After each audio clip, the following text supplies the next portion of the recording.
Hello and welcome to episode 71 of the DX Mentor. I'm Bill, AJB. Between the DX Mentor Facebook page, the weekly DX column in the Ohio Section Journal, the DX section of This Week in Amateur Radio podcast, and This Week in DX weekly YouTube episodes, I've received quite a few emails over the past months about a couple of topics in particular. One of those is the art and process of confirming a QSO and the QSL process.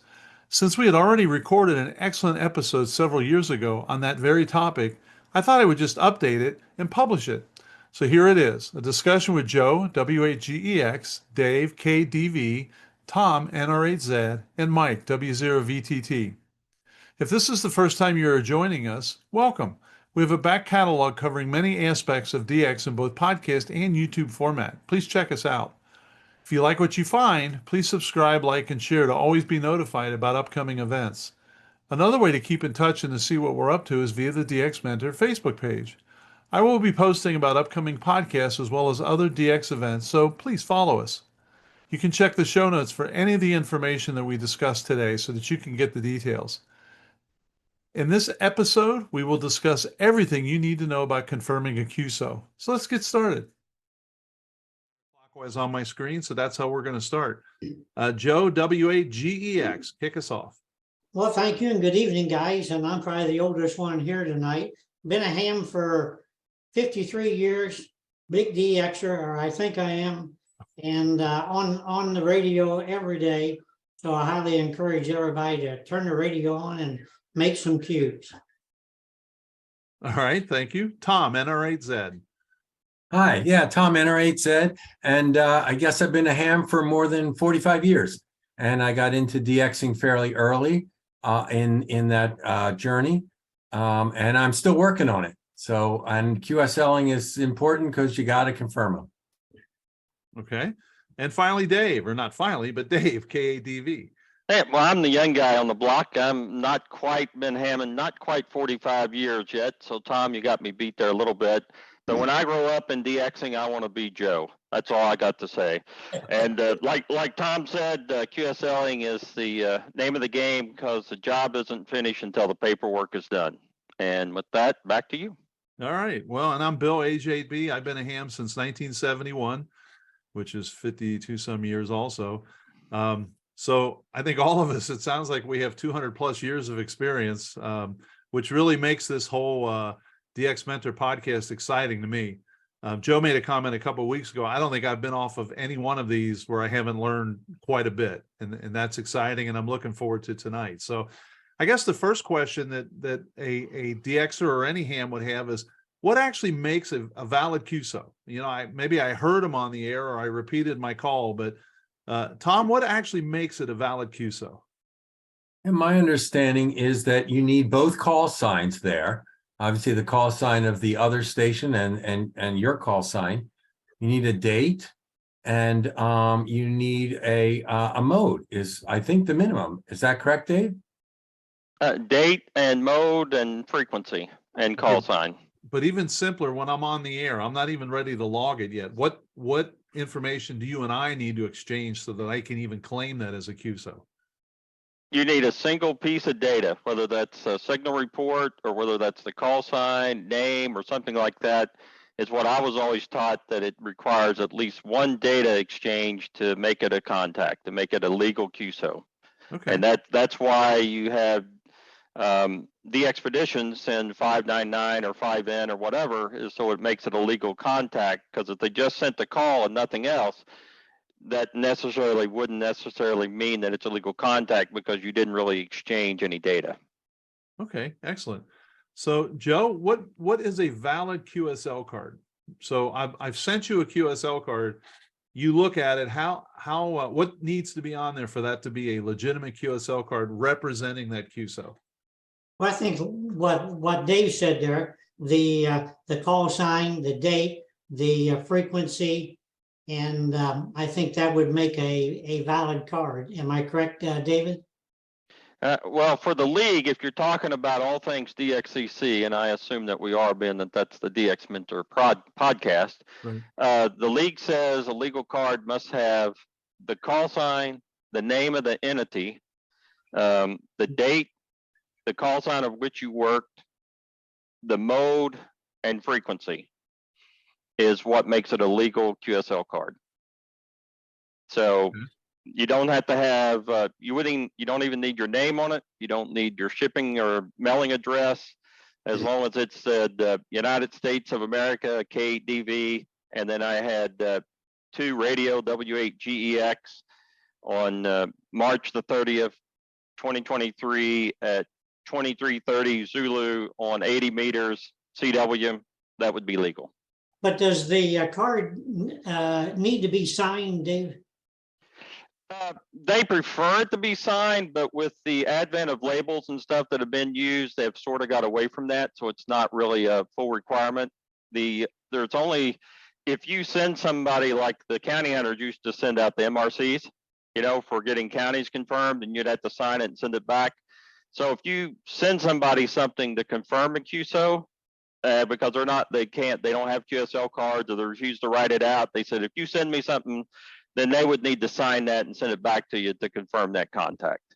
That's the only time a signature would really be required. So like if you had, let's say you had something on EQSL and you didn't have it anywhere else confirmed, you could print that guy's QSL card out, mail it to him, he could sign it, mail it back to you, and that would be a legal card. So could a card or the confirmation, could that be put on a napkin, for example? Absolutely. Okay. And I think I had that in an example one time on a presentation I did, Joe. So yes, it could be on a bar napkin or the back of the bar napkin, but preferably not one that's sat there and soaked up the condensation off of your beer glass. Okay, good. That was going to be one of my questions. Does it have to be a really nice, colorful card? And it really can be anything that has that information on it then. Absolutely.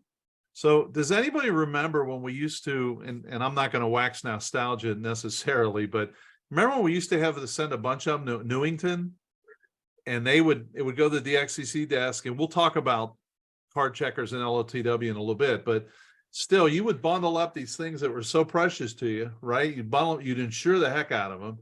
Although I don't know why, because if it was lost, I can't imagine I'd be able to recreate it, and you'd send it to them. And I can remember the first couple I sent in the mid 70s, I'd always seem to get 1 or 2 back that weren't valid.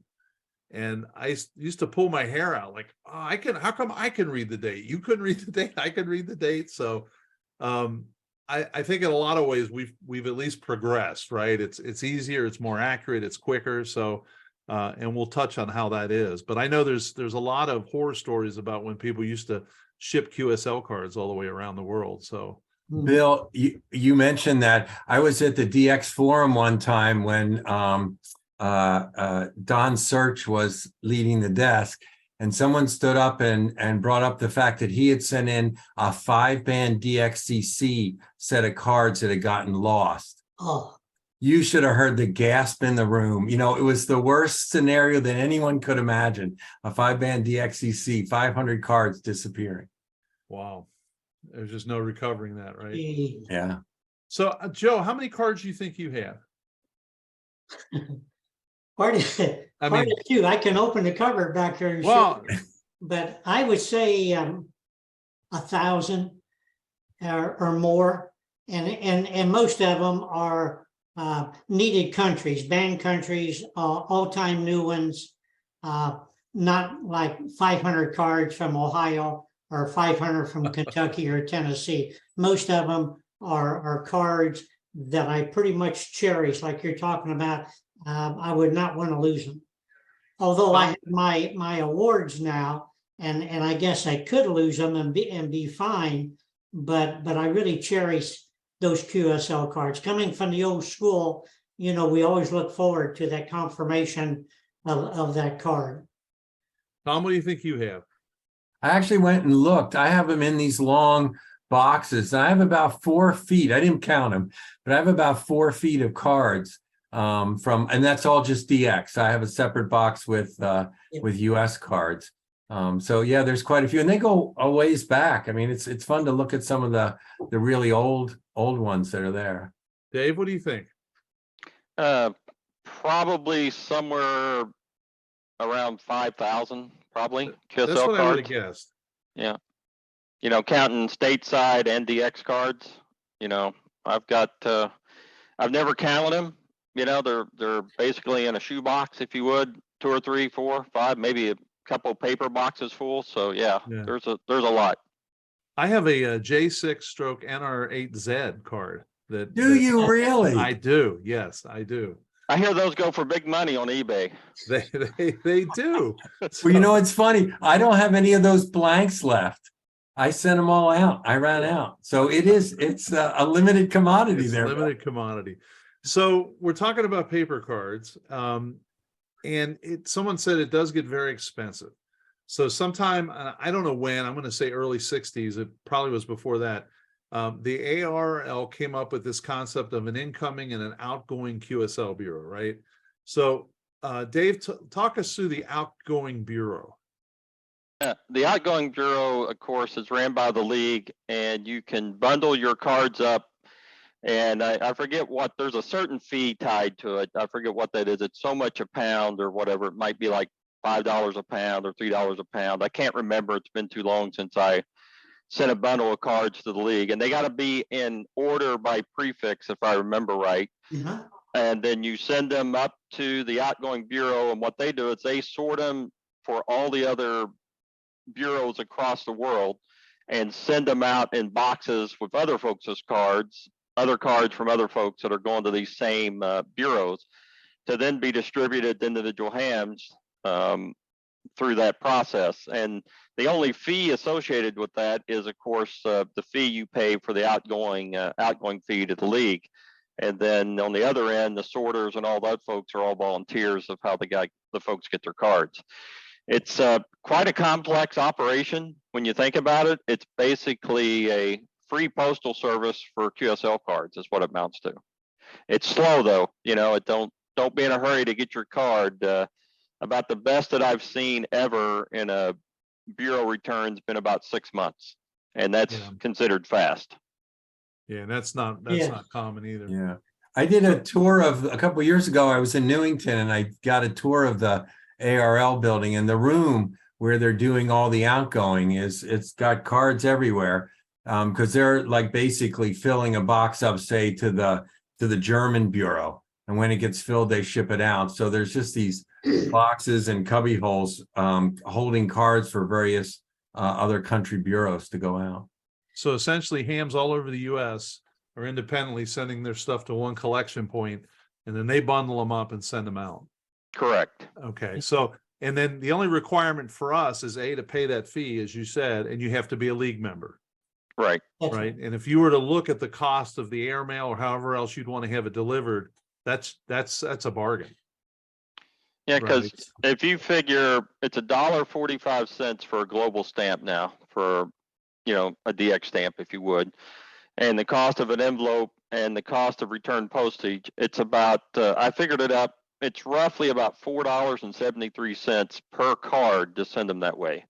So that's with the printing cost of your card, the nesting envelopes, and $3 for postage back, because it used to be $2. Now it's almost $3 in most places, and a $1.45 stamp out. So you figure $5, $5 for. So that gets quite expensive really quick compared to I can spend $5 and send 100 cards through the bureau. Yeah, so it adds up quickly. They, Go ahead, Bill, Joe. on the dates on my bureau cards from last month, I had several from 2019. So Dave said that, you know, the fastest is 6 months, and I certainly agree. But I get a lot of them that are several years old. Yep. Coming back. And that's the more common. Yes, I think so. So Tom, what about the other way? How do so all of these countries do the same thing? So, you know, the German bureau, they send a whole bunch of US cards to Newington, and then how do they get distributed out to us then in the 8th call area, let's say?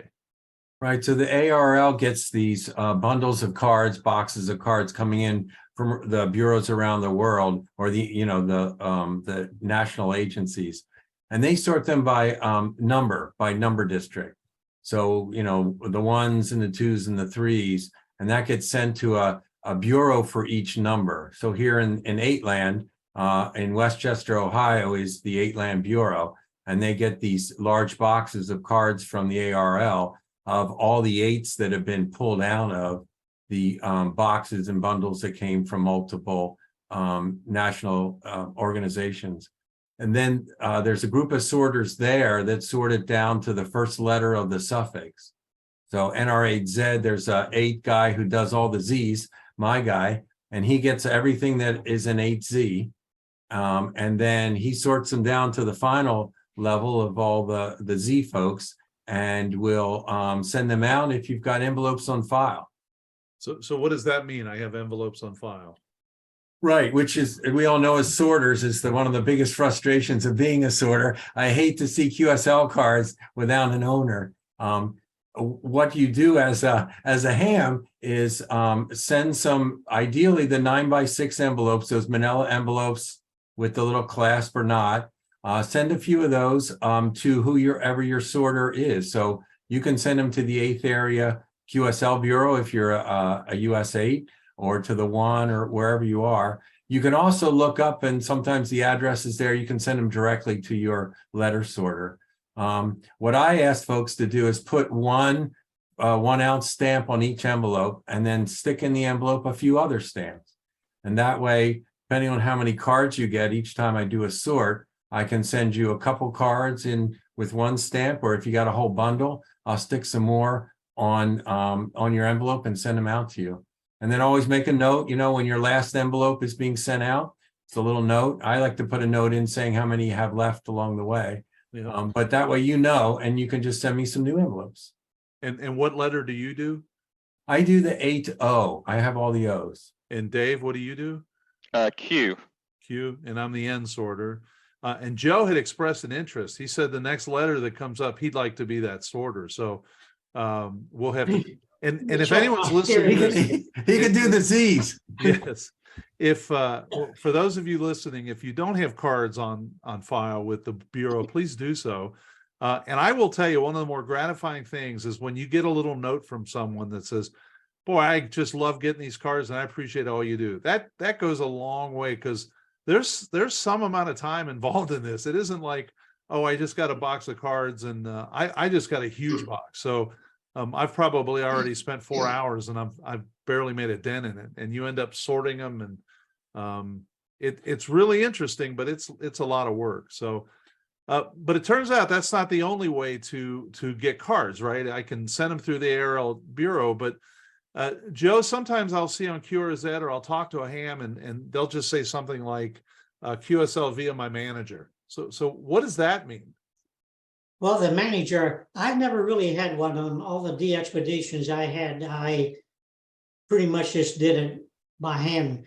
But a manager will take your logs, and you will, the DXpedition or the individual will have the cards printed, send them to the manager. The manager, when he receives a card, he'll go down through the log to be sure that you're in the log. He'll take one of the cards that he has, a blank card, fill it out, and send it back to you, or he may send it through the Bureau. And it's pretty. And how do I find out about managers? There's a list of them. Okay. Dave, does the ARL have a continuous list on the managers? No, they do not. Okay, so you would have to, usually if you work a individual that has a manager, when you go on their QRZ page to look up their info, it will have W8GEX, for example, is my manager, and here is his address. Okay. And that's the way we need to do it then. Yes. Right. So one of the things I'd never heard of, and I was a ham probably 30 years before I had never heard of this, is a QSL card service. And I was attending the Ohio State Convention where this KADV guy was giving this pitch about QSLing, and he talked about a QSL card service. So Dave, what is that something we still use? And I guess what was it? And then how does it fit in today's environment? Well, years ago, there was a gentleman, he was in Texas. I think he has since retired from the service. But if you had a stubborn card that you were trying to get and you just were not having any luck, and I had this with an XX9 card from a cow I was trying to get. You know, when you get above 300, you know, every one of them is like gold, right? So, Yep. and I wanted that card because the only one I'd worked to that point, and I'm like, and so I'd sent the guy a couple of different times to his manager, no response, no response, no response, and I said, you know what? I'm going to try this service. I'd found it online. I'd never used it before. I had no experience with it. And I read about what he said. He said, okay, you send me an envelope with your return address and stuff on it, your card that's made out to the DX station, and $5 bill. I said, well, look, that's no more expensive than what I've already sent to this guy twice. So what do I got to lose? So I bundled it all up. I put it all in the package. I sent it to the guy, and about 30 days later, I got the card direct back from the guy. So I don't know whether it's like the guy runs like it's a small QSL bureau type thing, where maybe he has 4, 5, 6 cards or something that are all going to this same guy. And then he does like an express mail to the guy and gets all these cards back, and then puts them in the individual envelopes and mails them back, you know, and maybe keeps $1 of the $5 from each person for himself. You know, I don't know how that, but I didn't care, right? I only cared that I got my card. And, you know, and like I said, it counted and I was good and I was ready to go. But I'm not so sure that that service is still in effect. Like I said, it was WF5E, I believe it was, that ran that service at first, and then it transferred to a K3, and I can't remember the guy's call sign now. It's been too long, but it worked. And if I had another stubborn card and that guy was still doing that, I would definitely use that service again. Wow. Okay. I wonder what he does. Yeah, I don't know what the secret sauce is. And I'm like, okay, it's probably really none of my business. I just know that I got my card. Yeah. Yeah. I should try that for my P5 card, maybe. So one of the things that we had Bernie W3UR on several podcasts ago, and on his website, the Daily DX, you can get QSL routes. So Joe, exactly, is that the same as the manager, or what does that mean? Yes, I think on those QSL routes that he has built, some of it could be listing the manager, or it could be listing someone else that is doing the QSLing for the DX station. It could be a individual in another country, maybe one of his buddies, but you would send that person the card, and the DX station pretty much is out of the whole picture. He is not doing anything with the cards. He either has a manager or a individual that's doing it. And I've had good luck with all those scenarios. Yeah, I've had, there was a couple guys I've worked, and the only ones that come to mind are a few Japanese, where I put like $2 or something in an envelope to cover and they've actually sent $1 back. And yes. I thought, that's pretty decent. They didn't need the 2, they only needed 1, and they sent that back. So that was pretty cool. But go ahead, Joe. Bill, what I do today, guys, if I really need a card, of course I put a self-addressed stamped envelope and all that, and I'll put in $5. And that sounds like a lot of money, but in today's world, $5 does not really go very far. So I'm very, very successful in getting cards back when I send that $5. I've worked you 20 or 30 times. If you want QSLs. Send me the $5. No, I'm thinking the other way. But talking about mailing, Tom, I know one of the topics that for a long time I used to buy stamps from other countries. There was a service you could buy stamps from other countries, right? Can you maybe talk about that and IRCs together? Sure. Yeah, there was a guy in Flemington, New Jersey, who used to do the stamps. That wasn't far from where I grew up, so it was easy for me to get stamps back then. Bill Plum. Yep. That's Sorry? it. Bill Plum. Yep, that's right. That's right. Yeah, so obviously the other station shouldn't be put out to try and send you their card back. So you've got to send them your card. Obviously, that has to be in an envelope. And then you need to send them an envelope to come back to you, as well as some way to cover the postage of doing that. For international, some time ago I picked up those nesting envelopes. It's 2 bundles of airmail envelopes, one slightly larger than the other, and so your self-addressed envelope to come back to you is the smaller one, and you just fill that out, slip it inside. And then the question is, how do you put something into the DX station's hands to cover the postage to come back? You'll see some people talk about green stamps, which means dollar bills. Put 1 or 2, 3, up to $5 bills in there to cover postage to come back. There was a bit of an antiquated system called international reply coupons. I don't think very many folks are willing to use those. But you went to your post office and you bought this slip of paper that was good for a half an ounce of international airmail anywhere in the world. And you would put that in with it, and then the other ham could go to their post office, exchange those slips of paper for stamps, and then send it back to you.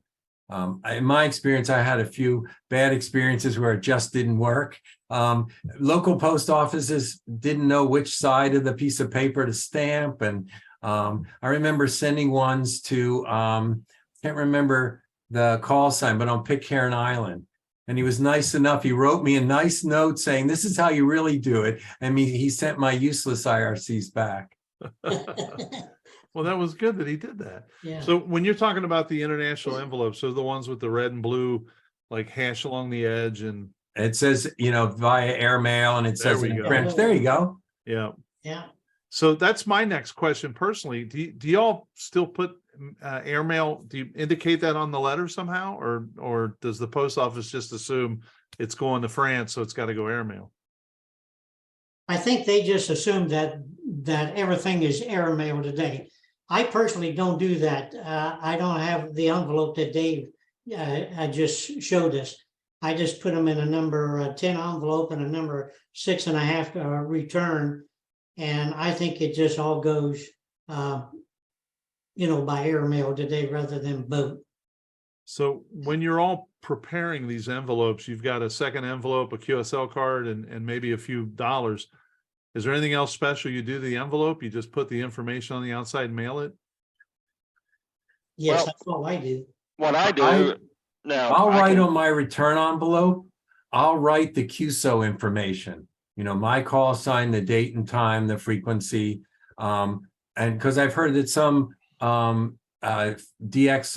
managers, QSL managers, they'll take that thing apart and it gets separated. And it's easier if the envelope is what they need to know to stick a new card in for you. So with what Tom just said, right here, like in the crease of the return envelope, right here in this crease, I'll usually write KDV, QSO date, and the frequency and mode and all that right across the inside of this.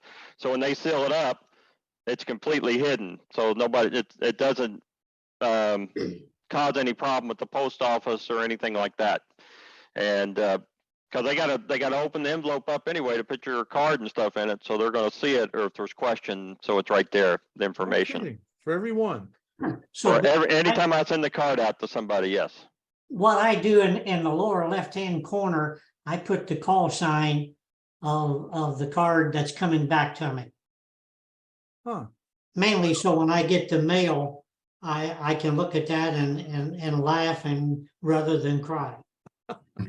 Well, if you remember, or you wouldn't remember this, but in our newsletter, I've got interviews with different hams, and there was a ham in Brazil who had sent along 2 things that he heavily recommended, and I have a roll of tape right here. You put Scotch tape on the back of the envelope flap,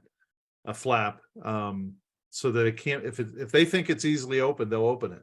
So if you put tape on it, that now they have to have some sort of a tool to cut it.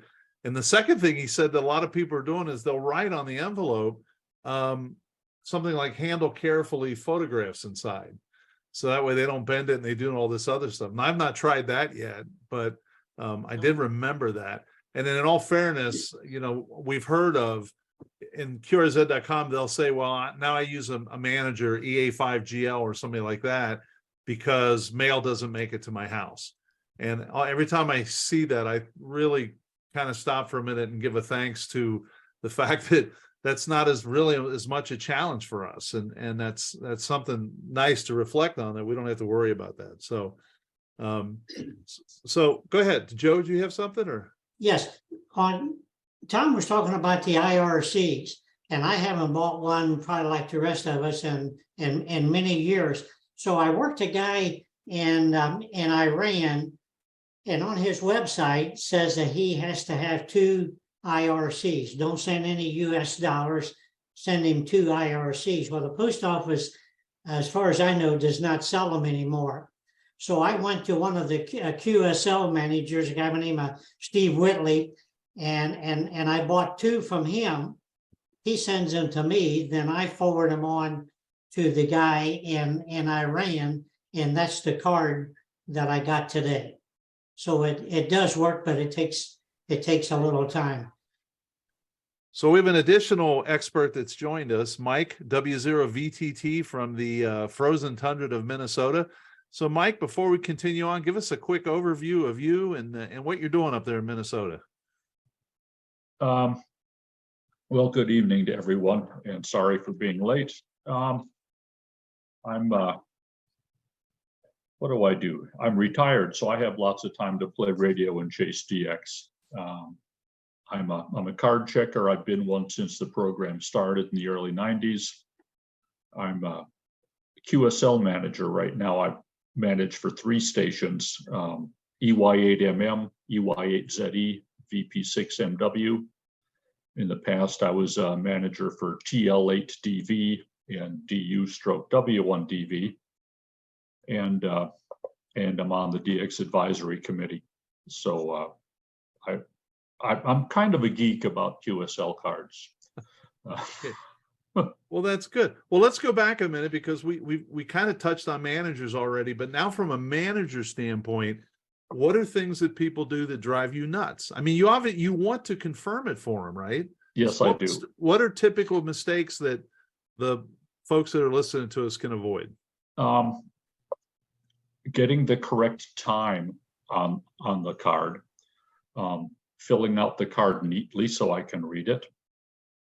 And this one's going to sound silly, but it's not. Don't fold things over when you put them in the card. Send everything in a number 10 business sized envelope. Include a small number 6 3/4 size envelope. And put that envelope in the large envelope upside down. So the flap of the smaller envelope is on the bottom.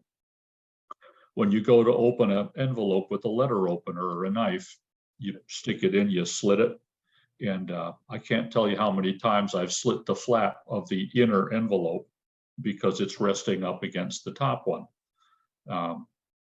And here in the States, you don't need to tuck everything inside and make it harder for me to pull out. Write the call sign of the station you're sending for somewhere on the outside of the envelope. Like I said, I do 3 different stations. And I put them in a little file and wait till I get a pile of them. I'm going to do cards tomorrow for EY8MM because I have a couple dozen. Put his call sign on the outside of the envelope, and then I can just look at it and put it in that pile. I don't have to open it and look at it. The dog disagrees with that, but don't listen to him. So that takes care of a lot of and they sound like nitpicky things, but when you're doing dozens of them at a time, it adds up. Sure. Mm-hmm. So I have a stack of cards that I want to submit. We haven't even touched on LOTW yet, so we still have these physical cards in our hands. Okay. You and Dave are both card checkers, so yep. We'll touch on you to talk about regular card checking, and then Dave can tell us why there's a different category for 160 meters. Okay. The single most important thing when you submit cards is make sure that your stack of cards is in the exact same order as they are listed on the application. If you do the online application where you where you type the information into the league's webpage and then print out the application they give you. Make sure they are in exactly that order. Doesn't matter what order they are in, as long as the application and your cards are in exactly the same order. If you do the traditional paper application where you fill out everything yourself, they want them in a specific order. They want them separated by band, and then within each band by mode. And then if you have cards that have 2 or more QSOs on them, they go at the end. And there's a reason for that. When you do this application, I send in the paper, and they have to look at that paper and type everything in by hand. And it's fewer keystrokes if they don't have to change band and mode with each QSO. And if you do that, please print neatly so we can read them. I've had some that were so bad that I took them home and I redid them at home. I typed them out so the poor guys at headquarters wouldn't have to struggle to read what the guy wrote. So those are the 2 things. Make sure they're in order, and we do score you on your handwriting. I'm in trouble. So Dave, what about the card checking process? What are you looking for, and why is 160 different? Well, just like Mike said, first of all, we're looking for an application that we can read. It doesn't do us any good if we can't read it. The cards are the cards, right? And you'll get cards with bad writing on them, good writing.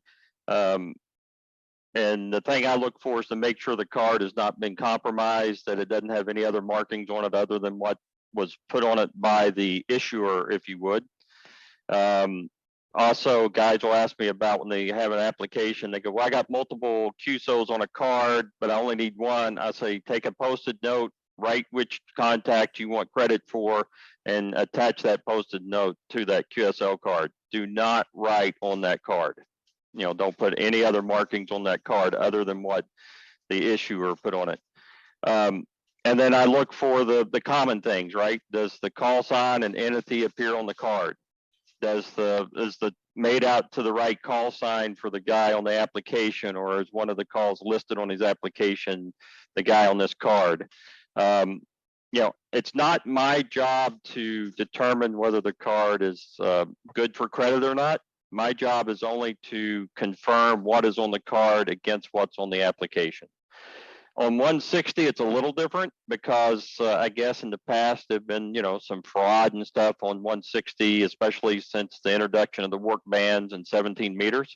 And so guys thought they would be smart and they would put a little dot between the 1 and the 8 on 18 megahertz. And but if you know 160 at all and you've operated there and you've operated enough like myself to get DXCC, you spend enough time there to know that the band is not going to be open to Japan in the middle of the afternoon here in the Midwest. It's just not going to happen. So you got to know your Zulu times, and why also the league requires us when we check 160 cards that we have to list the only time that time is pertinent on DXCC application is for 160. And they want us to write the time of which the QSO happened out in the side of the QSO so that it's a different layer of verification, right? To ensure that that card and QSO did happen at a time that makes sense, that you did, work Japan, that it was, 1000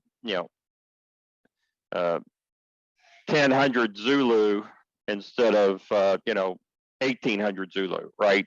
Here in the Midwest, so that it makes sense. And that's the big requirement.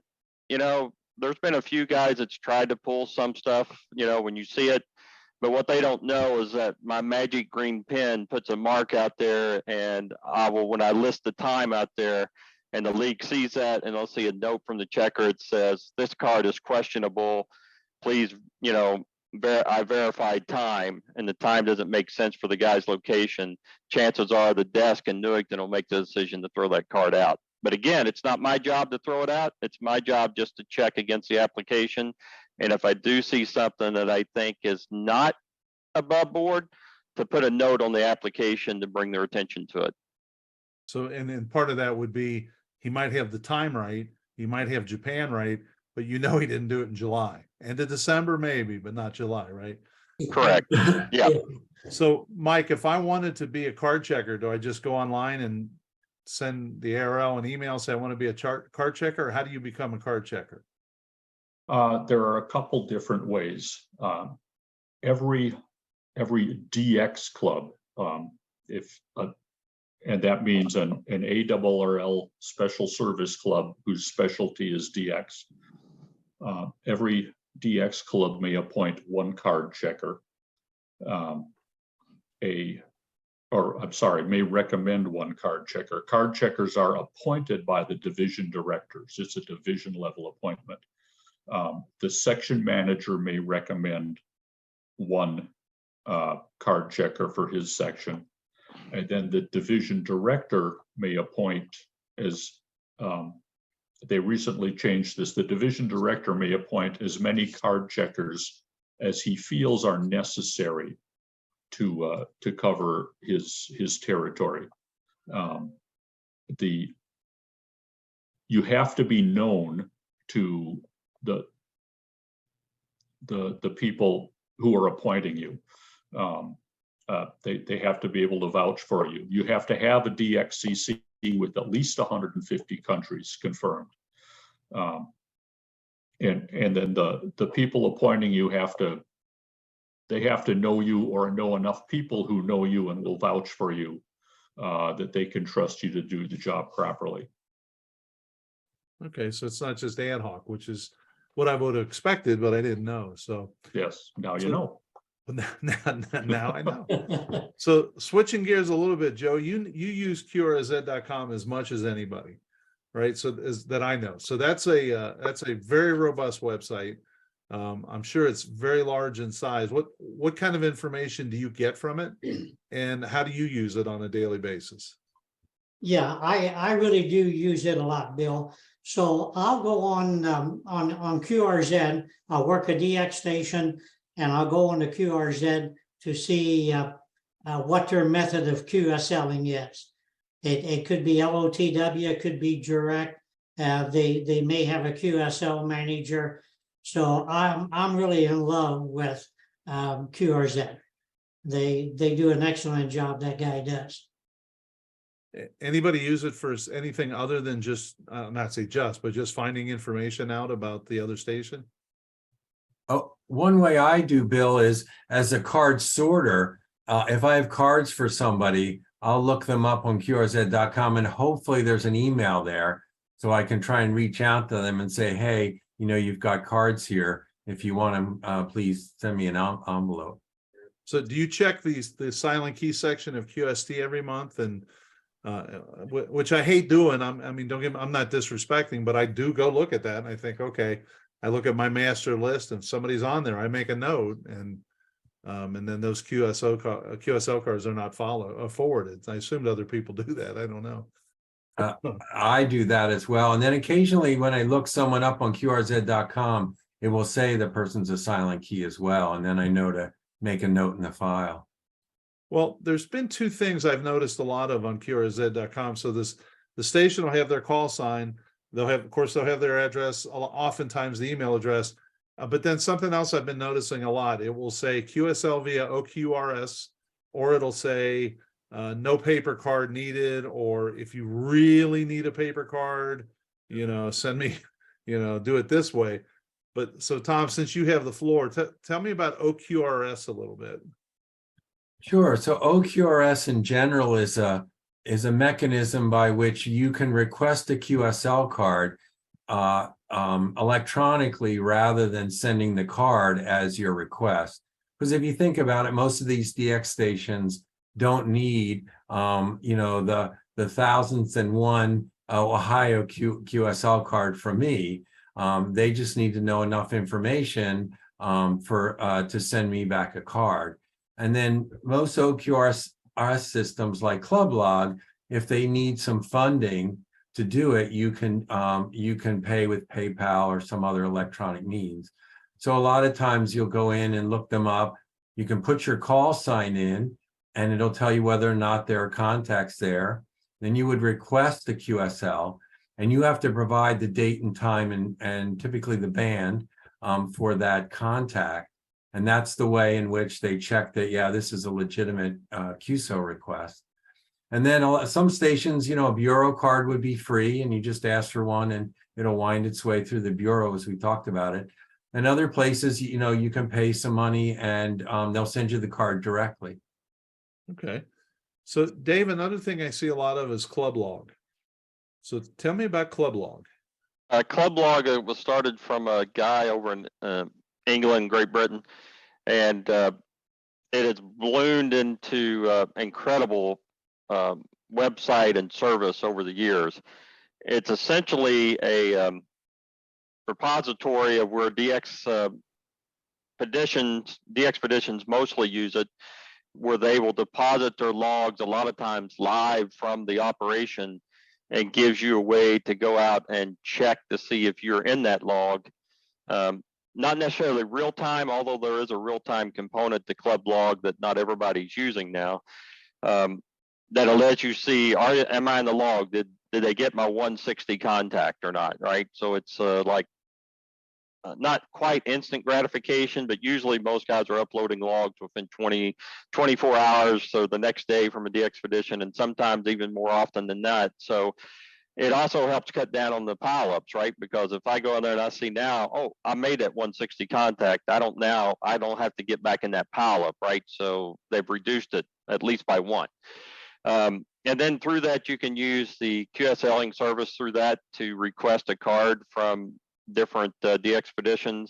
You can put your own log out there. You can also integrate it with the LOTW so that it will keep up with your wants and demands.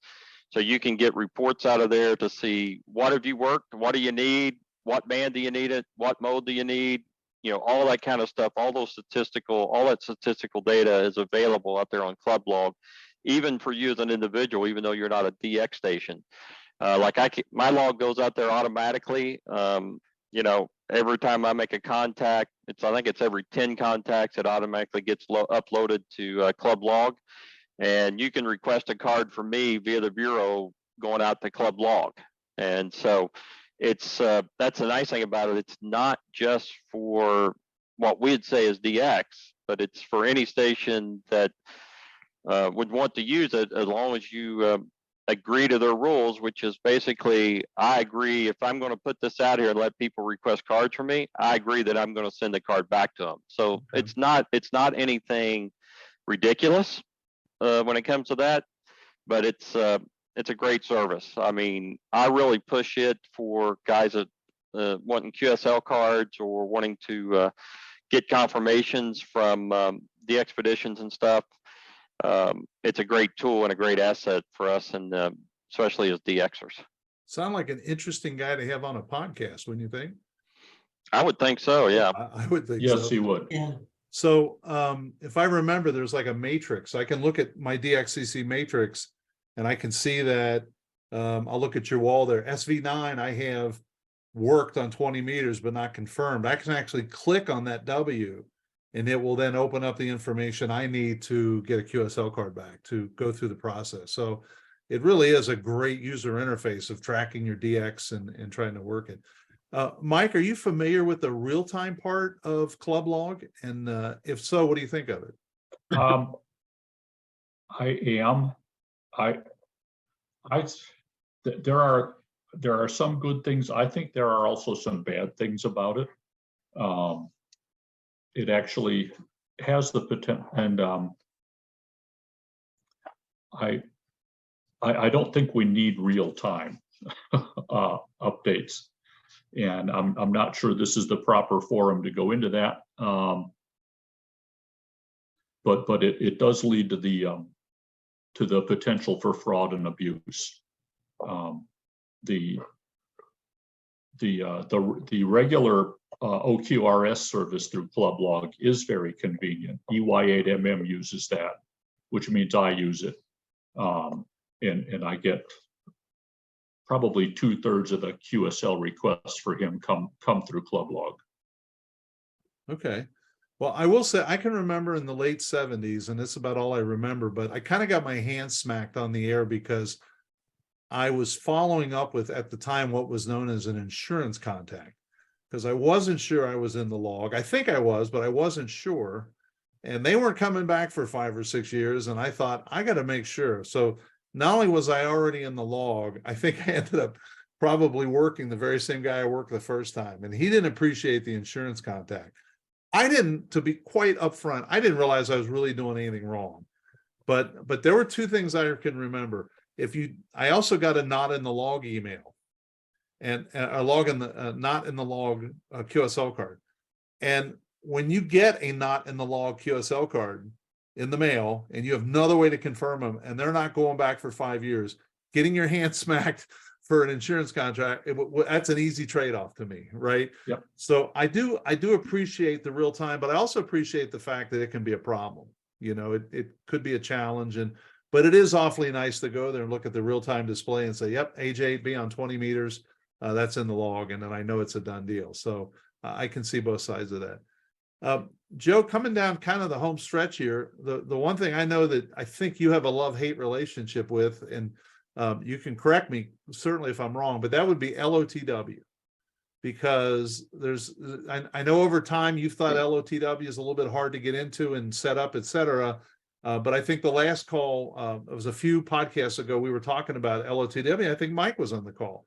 And we determined that there's some extra security up front that makes it a little frustrating. But boy, if you didn't have that, then the confidence in the system and the way it works wouldn't be there. But overall, if you want to just give us a 30,000 foot view of LOTW, that'd be great. Logbook of the world. Well, there for a while, I was a little reluctant to it, but then I finally got into groove, got into it. I upload, depending on my QSOs every day, but if I get 25 or 30, I'll upload them. Or if I get 2 and I'm done for the day, I upload them to LOTW. I really like LOTW, then I can go back in and EY8 Mike, I'll see, I'll work him this morning. He'll upload, I upload, and I'll go in there and see if Nodur has confirmed me. And it really works slick. It takes, and Mike can follow up with this because I think he's more knowledgeable about it than I. But once you get into the groove, it works real simple. But starting off, you might need a little help. I certainly did. And so do you agree with that, Mike? I do, and I'm in exactly the same boat. When I started, it was a little frustrating. There are some hoops you have to jump through. I didn't upload very often, so I couldn't remember the steps. Now I do it about once a week, and I use a very old and out-of-date, antiquated logging program that is not integrated. Some of them, like Dave said, you know, it just uploads automatically every 10 QSOs. Mine is completely manual. I have to do everything step by step. It takes a whole minute. Actually, it takes less than a minute to export the log file, open up TQSL, sign it and upload it, and I'm done. So it's definitely worth the fuss and bother of getting set up. Because if you get a confirmation there, that's just as good as a paper card, and it's already in Newington. You don't have to get it checked or mailed in. So I think right now at least half of my new QSOs are confirmed on Logbook of the World. Mm-hmm. So no stamps, no envelopes. There they are. Okay. Well, so one of the questions I have, it's a trivia question, I guess. True or false? You have to be a member of the league to use LOTW. No, you do not. No, everyone's saying no. That's correct. And I've always been a member, so I didn't think about it, but I just assumed you had to be. So if you're not a member and you're still tuning in with us here, I hope you would create an account, and you can each at least upload your cues up there so that other people can take advantage of it, right? So that's one of the best things. Tom, if you had an opportunity to do any certificate or award claiming using LOTW? And if so, how easy was that? Yeah, I have, and it is pretty easy. And I would agree, getting on it initially is hard. Everything else seems to be straightforward. In fact, I just had to renew my certificate. I thought, oh, here we go. And boy, it was quick and easy. But when you go into LOTW, right there, you can see a matrix of everything that's already been verified by the ARL. So any awards you already have are there, any awards you're working towards. I'm still working towards DXCC on the work bands, and I can see right there how many I already have credit for and how many are sitting in LOTW, just waiting till I process them in an application. So what you do is essentially the matrix is there's a column of all your LOTW confirmations that are waiting to be applied to an award. You either pick that award, or you just pick all of them. Like if you're interested in challenge, you can just pick them all, and you basically process them automatically into an application. Make the application. You do have to pay for each contact that you're getting verified, but it's really pennies per contact, and do the application all online. And then basically you get an email, and next thing you know, you've gotten all that, whether it's a new certificate or just some more countries towards a band or a mode DXCC, it just shows up. Well, and that brings me to a question that I wasn't sure would come up tonight, but my logging software Monday night said, hey, your TQSL file needs to be updated. So I said, yeah, go ahead and do it. I've heard nothing back yet. How long should it take? You know, probably mine did already that done. on a Sunday. And so I clicked, I went into TQSL and said, renew my certificate. And I got it, I think it was an automated email saying we got your request. And Monday I had my new certificate, which I imported, and I'm good for 3 more years. Wow. So What maybe you did you got say, lost, Mike? Bill. It said it happens very quickly. Okay, so Yeah, I didn't get any. The log program shows me that it was requested, but I got nothing back in the email. So something disconnected somewhere. So I'll have to look Did you into go into look in TQSL it. It says about the in status? there, it and says request? it's been requested. Oh, Yeah, it's kind of weird. So Better. Dave, have you had experience using it? I mean, I know we're mostly talking about DX, but I know you can also apply for WPX, WAS, VUCC. There's a number of different things. Have you spent any time with that part of LOTW? Yeah, I've made numerous requests, of course, for WAS, stuff of that outside of the, and of course, DXCC is a given, right? Because that's what we're talking about. So lots of DXCC applications, a number of WAS applications. And I did do the process and went through and applied for my 5-band worked all zones through the LOTW, just because I had the cards, but it was just so much easier. And if you count your time worth anything, it really wasn't that much more expensive to go through and get the 190 cards credit, credit for my 5-band WAZ, and do it that way. And it was pretty routine. It was, yeah, I mean, so it worked a lot like the DXCC and WAS applications. Other than you had an outside component, once you did that, you had to contact the CQ worked all zones manager, Jose, and then he would go back and forth and figure out what you actually owed CQ magazine for the application.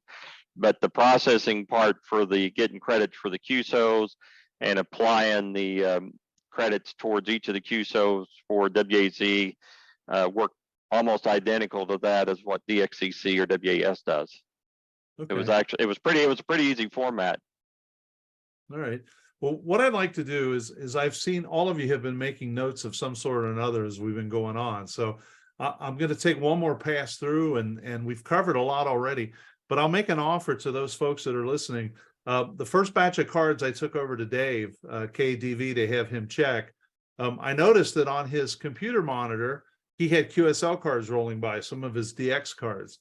And that struck me as a really smart thing to do, because I love QSL cards.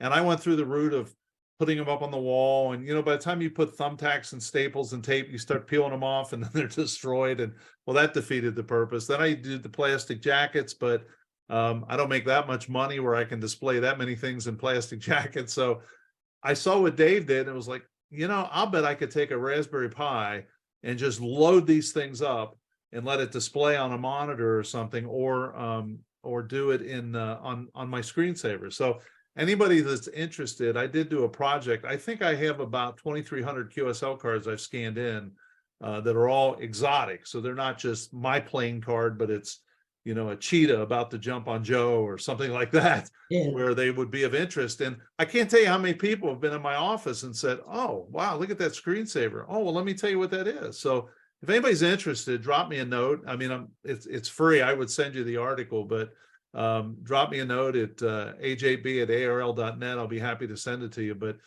thanks to Dave for that. That was just a great idea I'd never thought of. And as soon as I saw it, everything kind of clicked. So Joe, I'll start with you. Any final comments, questions, or on any topic we've covered tonight? Because it's been very, very broad. No, not really. I'm very happy to be part of it. I thought we went through it very thoroughly. And no, I'm good podcast. Let's do it again. Yeah, and you're ready to order another 1,000 cards and start sending them out, right? There you go. Yeah. Okay, Exactly. Tom, NR8Z.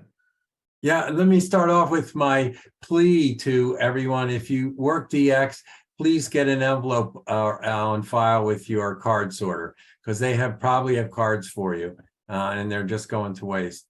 The thing I like about physical QSL cards, which I miss a little bit with Logbook of the World, I mean, I love the convenience of it, but those cards are my ham radio journey. And it's fun to look at old cards and more recent cards and to see what I've done in terms of DX. Well, what was the old expression that they used to put on QSL cards? The final courtesy of the QSO is the QSL. Remember that? It's exactly right. Yeah. So Dave, you had mentioned earlier that you had some notes and some analysis you did. If you want to share that or anything else on your mind, please do so. Well, I was just gonna, and we may end up having to do another podcast about actually getting into the whole process and paper applications versus LOTW applications and DXCC and all of that. But I didn't know how deep we were going to go tonight, so I just did some quick analysis. And assuming that if we had 10 cards that we wanted to get checked by a checker to go towards our totals for DXCC. So this is just, an application we're just adding to our totals, right? It's not a new award or anything like that. So we got all 10 of our cards through a foreign manager.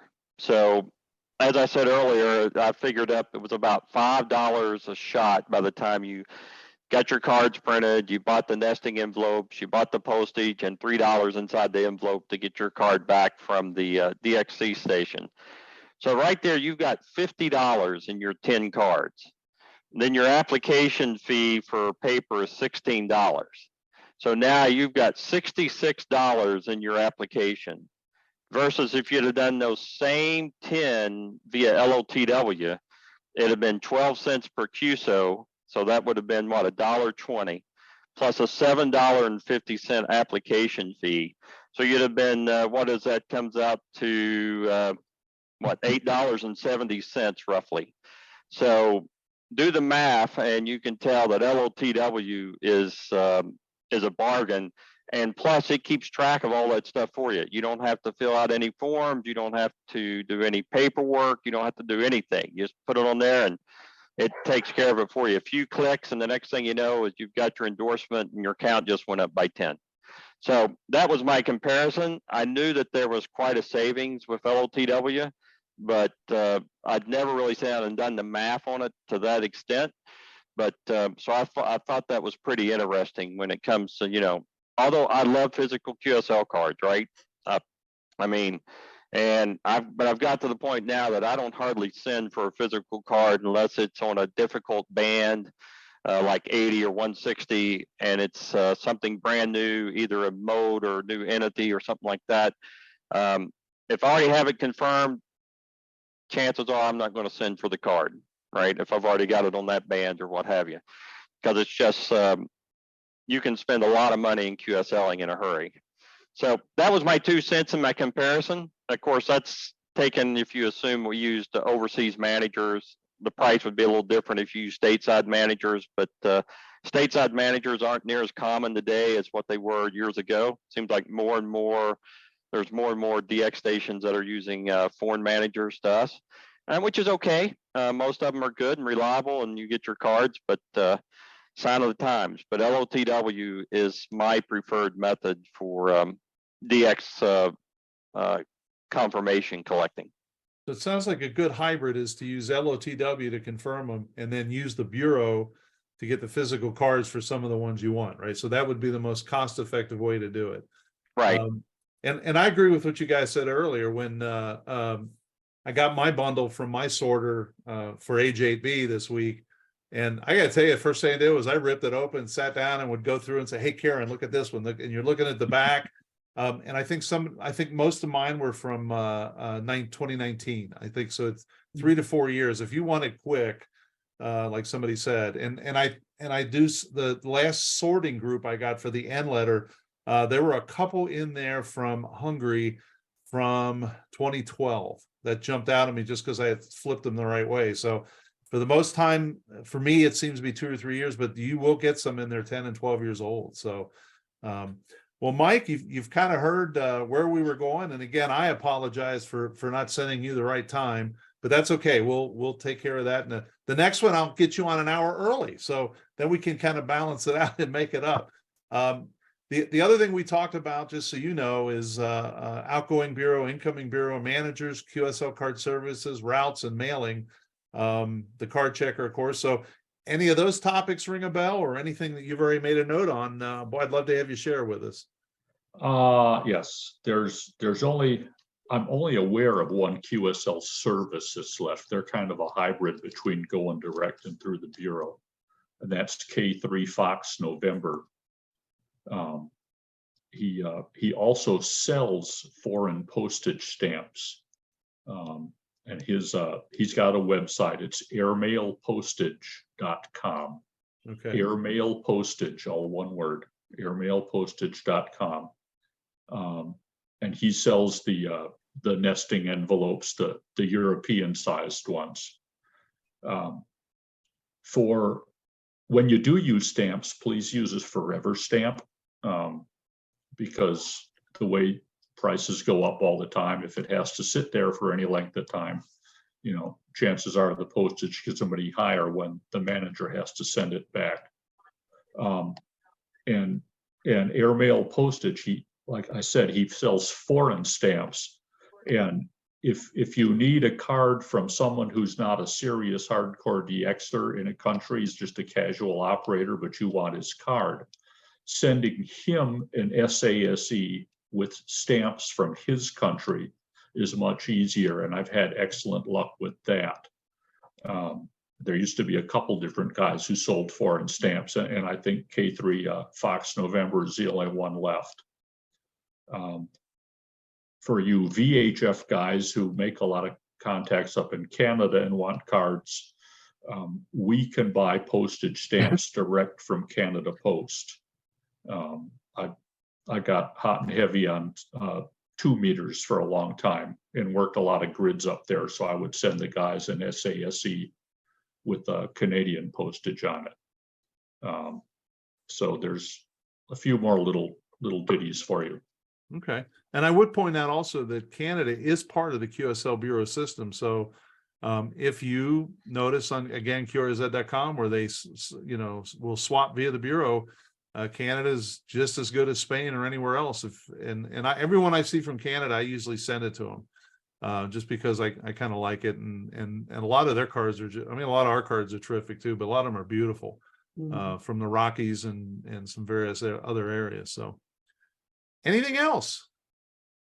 You guys have been terrific, and I've made a note. I'd like to have a follow-up, in-depth dive into, let's go through an application. Let's see what it says. How do you get set up and stuff like that? So we'll get that scheduled in the future. I'd love to do that, and certainly have this group.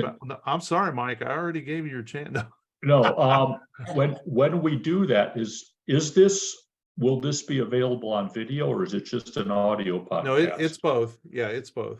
Because it would be very, I've done presentations on this for clubs.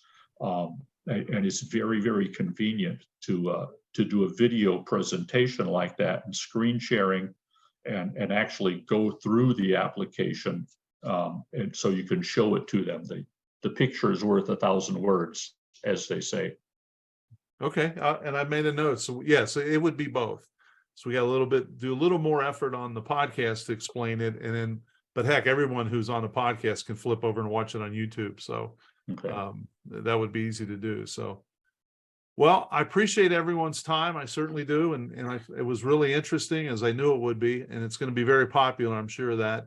I know QSLing has dropped off, but I don't think it's dead by any means. Like I said, I just got a big box, both to me personally from my guy, and then for me to send out to the end people. So it's still active and it's still going. So I really appreciate your time as always, and I'll have you all on back again. And in the meantime, keep me in mind if we have any new accomplishments or anything else I can share with the group. Oh, what do you got? This is from last week from EY8MM. Okay. Well, here is, since you're going to do that. And then I have another 30 OQRS on Okay, Club Log. So there's my stack that I just got for me. So that's the AJ8B stack, and I don't even know when I'll go through putting those in. And but I'll scan a few in and get them out there and have fun with it. So and my grandkids seem to enjoy it too. So I'm hoping that's a hook to get them involved. So as always, have a great evening. I'll see you guys in the pileups. And again, thanks for everything. I appreciate your time. Yeah, thank you, Bill. Take care, Bill. Thanks, Bill. 73 OM, and good luck in the contest. I hope you found that as interesting as I did, and I hope that it answered many of your questions about confirming a QSO and getting the QSL card. Thank you for joining us on this edition of the DX Mentor. Damn it. Why is this thing? I hope you found that as interesting as I did, and I hope that it answered many of your questions about confirming a QSO and getting a QSL card. Thank you for joining us on this edition of the DX Mentor. I would like to thank our sponsors, ICOM America, the Daily DX, DX Engineering, and the Southwest Ohio DX Association. You won't find anyone more committed to DX than these sponsors. I would also like to thank our guests today, Joe, WAGEX, Dave, KDV, Tom, NR8Z, and Mike, W0VTT. I would love to have your feedback, answer your questions, and provide help with any DX or amateur radio issues that you may have. If you need clarification on something or you just have a question, email me at thedxmentor@gmail.com. I would especially like to thank you, our listeners and viewers. Without you, there would be no reason to do this, and it would be no fun. Drop me a line if you've achieved an all-time new one, received recognition, or have a DX event that you would like us to mention. We would be happy to do that. If you're enjoying these DX Mentor episodes, please hit the subscribe button. If you want to follow us and get updates on future YouTube and podcast episodes, as well as DX events and DXpeditions, join our DX Mentor Facebook page. 73 for this episode, and thanks to my XYL Karen for her love and support. I hope to see you in the pileups. That's a keeper.